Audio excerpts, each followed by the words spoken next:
사고 현장인 펜션으로 가보겠습니다. 현장 감식을 하는 과정에서 문제가 된 보일러를 다시 가동해 보니까 어제 보도해드린 본체와 연통 사이에 어긋난 부분에서 연기가 많이 새어 나오는 것이 확인됐다고 저희들이 보도를 해드렸죠. 직접 좀 알아보도록 하겠습니다. 조승현 기자가 나가 있습니다. 자, 어제 밤늦게까지 현장 감식을 한 것으로 알고 있는데 오늘 추가 감식을 했다고 들었습니다. 지금은 다 끝났습니까?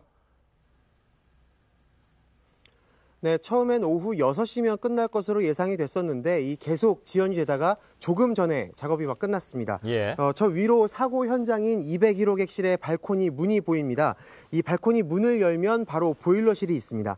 어제 경찰과 국가수 또 가스안전공사가 1차 감식을 통해서 저 보일러실에 설치된 보일러의 본체와 배기관이 떨어져 있었다고 설명을 했었습니다. 이 부분을 보다 정밀하게 들여다보기 위해서 오늘 2차 감식을 벌였습니다. 이 보일러를 실제로 가동을 시켜봤더니 본체와 연통이 어긋난 틈새로 다량의 연기가 새 나오는 것이 확인됐습니다. 연기는 여기 밖에서도 보일 정도였는데요.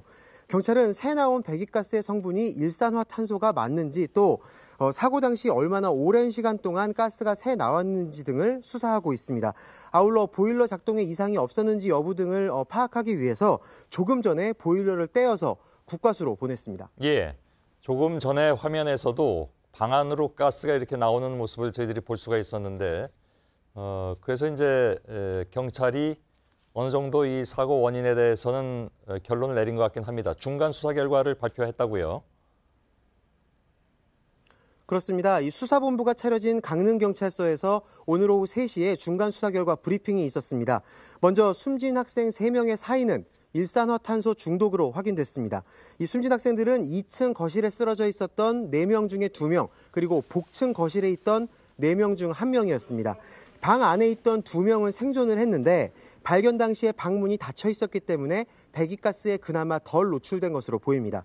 또 숨진 학생들의 몸에선 각각 48에서 63%의 일산화탄소 농도가 검출됐습니다. 보통 40%가 넘으면 치사량이라고 경찰은 설명했습니다. 다른 의문점들에 대해서는 아직 수사가 진행되고 있다면서 말을 아꼈습니다.